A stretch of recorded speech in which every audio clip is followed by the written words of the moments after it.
Muy bien, estamos de regreso aquí en TVU al Día conversando con Daniel Villarroel, el expresidente de la Corporación Nacional de Establecimientos Particulares Subvencionados. Le preguntaba antes de la pausa a nuestro entrevistado, don Daniel, ¿qué quieren decir con que la reforma es de inspiración chavista? Está en la página web oficial de la institución a la cual usted pertenece. ¿Qué quieren decir con eso? Nosotros creemos, honestamente, que esta es una reforma que debería ser llamada reforma ideológica. Porque la verdad que nosotros, antes que todo, sostenedores, asumir una responsabilidad como sostenedor frente al Estado de Chile y hacer funcionar nuestros establecimientos, porque eso es lo que hace un sostenedor. Un sostenedor asume una responsabilidad frente al Estado de Chile y es el que gesta el proyecto educativo. Entonces, cuando se dice reforma educacional, nosotros echamos de menos lo que conversamos en los primeros 15 minutos. ¿Dónde están los aprendizajes escolares? ¿Dónde está lo esencial que dice el informe McKinsey? Por ejemplo, que la calidad de una reforma es el profesor. Imagínese usted los profesores del subsistema municipal, nuestros colegas, mis colegas. Todos los años reclaman por su deuda histórica. Todos los años están a contrata. Los 28 de febrero son despedidos, en marzo son nuevamente contratados. Imagínese usted, ¿por qué no arreglamos ese problema?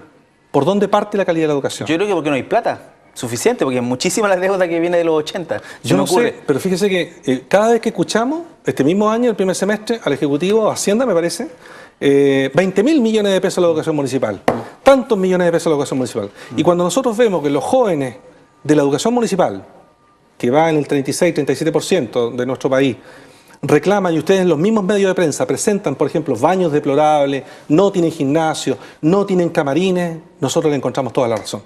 Creemos que hay una responsabilidad de los municipios, pero es una responsabilidad del sostenedor particular subvencionado. Ya, pero ¿por qué dice que es chavista?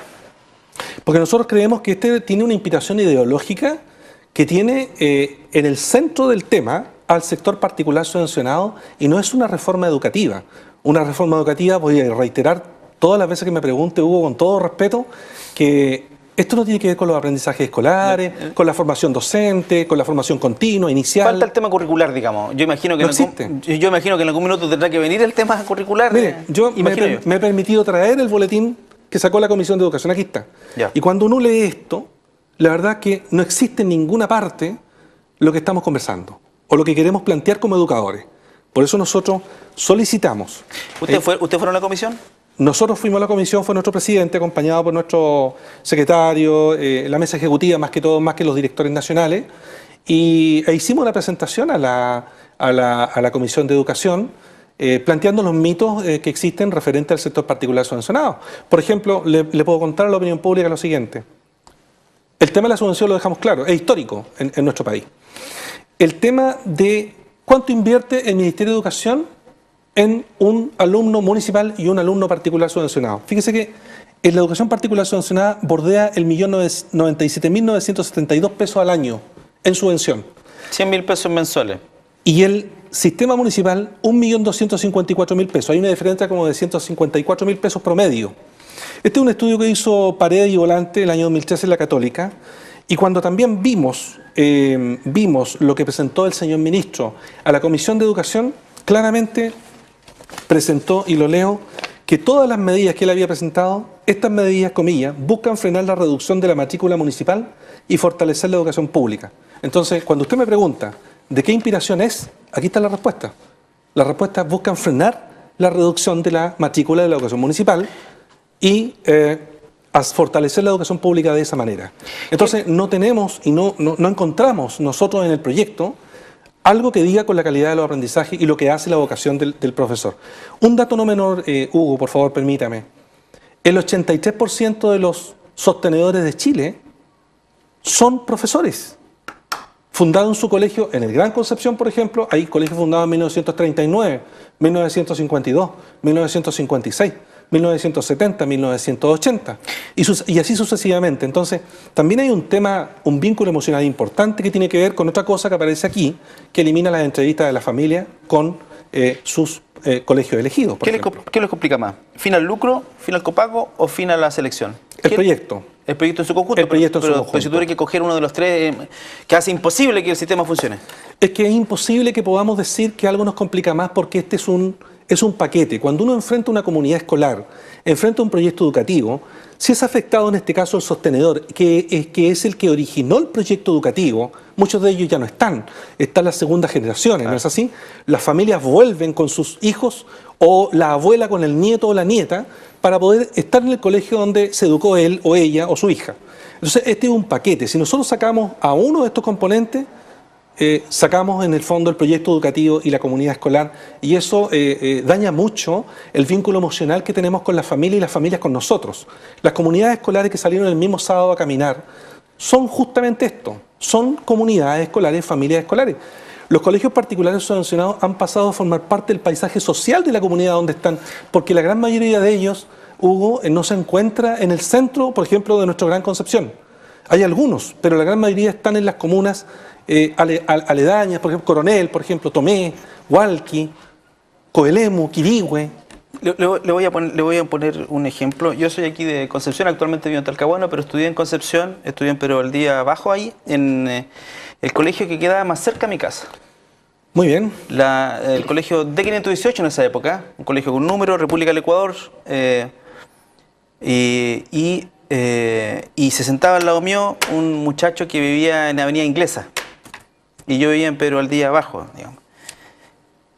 Ahí algo pasó, digamos, y conversábamos, yo iba a su casa, él venía a la mía, y había una comunión riquísima. El muchacho no sé, era rico, no sé, pero en esa época, pero compartíamos mundos muy distintos. Hoy el sistema está terriblemente segregado. ¿Cómo lograr terminar con esa segregación? ¿O la segregación es buena? El proyecto va a segregar al 100% a nuestro país, porque le va a decir al padre que no pueda estar en un colegio particular subvencionado con un copago o con la beca que tiene. Recuerde usted que nosotros damos beca, a través del decreto 196 nos exigen el 15% mínimo de beca y damos mucho más, y también los colegios que están adheridos a ACES, que son la gran mayoría. Esos padres no van a poder cancelar un colegio privado. Ya, ¿pero por qué? Y se van a ir, pero voy al tema. Y entonces se van a ir o al colegio público, por así decirlo, porque no sé qué nombre tendrá en unos años más o en tiempo más, o al colegio privado. Entonces la segregación va a ser mayor del ejemplo que usted me da, porque yo también lo viví. Y en este minuto, uno de los otros mitos que quisiera desbordar en esta entrevista es justamente, nosotros somos el sector que más incluye, y menos segrega en el sistema. ¿Recuerda usted las dos becas que le he nombrado? El decreto 196, somos supervisados por eso y damos becas y estamos en los contextos más vulnerables.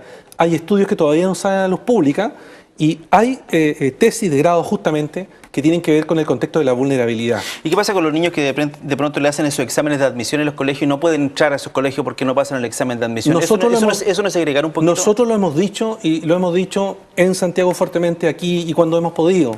Superintendencia, actúe. Hoy no se puede seleccionar hasta el sexto año básico. No debe hacerse. Ahora, hace pocos días atrás, y escúcheme el programa, pero vimos todos a través de un canal, ¿cierto? El programa Contacto, que nos decía, nos enseñaba qué es lo que sufría una familia y decía que la suerte y el azar iba a determinar finalmente si quedaba o no quedaba en un colegio que la familia había escogido. Entonces, al final, yo no voy a hablar de tómbola, pero esta figura de tómbola no es lo que pasa en Europa. Que se intentó hacer aquí, recuerde usted. Exacto. Y fíjese que no es lo que pasa en Europa, porque muchas veces nos dicen los ejemplos comparados y la modesta experiencia que hemos tenido en Europa, al menos en lo personal y en lo profesional y en lo laboral. Finlandia tiene 300.000 escolares. Nosotros tenemos 3 millones de escolares. 3.500.000. 3 millones y fracción. Usted lo ha dicho. ¿Qué hacemos con aquella familia que cuando tenemos un curso, por ejemplo, de 35 alumnos o 40 alumnos, con aquellas 2 o 3 familias que nos traen 2 o 3, el primo, el hermano, el vecino de recomendado que viene de Talcahuano a un lugar o va de un lugar a una comuna a otra? ¿Qué hacemos? ¿Dónde lo ponemos? Entonces, ha sido una responsabilidad nuestra, fíjese, haber dado muchas licencias de educación básica, haber formado quizás al primer alumno que está en la universidad de la educación superior hoy día. Los colegios particulares están subvencionados, estamos orgullosos de eso, del trabajo que hemos hecho, de la vinculación con la familia. El tema de las entrevistas nos aterra, porque este proyecto es del terrorífico, no nosotros. Nosotros no tenemos que ver con ese tipo de cosas, porque antes que todo somos educadores. El proyecto dice, por ejemplo, que vamos a tener que ir al tema de digitar, ¿cierto?, mi postulación. ¿Qué va a pasar con aquel papá, aquel abuelo que quiera conocer al profesor, entrevistarse con el director, la comisión de admisión, la profesora que está ahí, la educadora? El vínculo emocional se pierde. Por favor, no estamos en Europa. Para emular a Europa, para emular a Norteamérica van a pasar décadas. Deberíamos hacer un proyecto más serio en este aspecto, apuntar a lo que dicen los grandes informes de la reforma y los grandes informes de la reforma, y modestamente nos quedamos con eso como CONACYT Bio Bio, es la calidad del profesor en todos los ámbitos y para todos los niños. Para nosotros, CONACYT Bio Bio y CONACYT Chile en general, los niños no tienen color político. Son niños que hay que educar, sea en vulnerabilidad, sea con beca, sea con copago, pero hay que educarlos. Muy bien. Se nos acabó el tiempo, pasa volando esta media hora. Ha sido Daniel Villarroel, presidente de la CONACYT, quien ha aceptado estar aquí en TVU al Día. Lo comentábamos al principio, la idea era precisamente ofrecerle esta tribuna para que pudiera expresar sus puntos de vista. Les queda un margen de acción. Se ve difícil, pero ahí ustedes seguramente utilizarán todas esas herramientas para convencer a los políticos, sobre todo, que son los que van a resolver este tema. Así que le agradezco la presencia aquí en TVU al Día, don Daniel Villarroel. No, muchas gracias a ustedes, muchas gracias por tener este espacio de información. Bien. Y a ustedes los invito a que se queden en nuestra sintonía. Nos vemos en una próxima oportunidad. Buenas noches.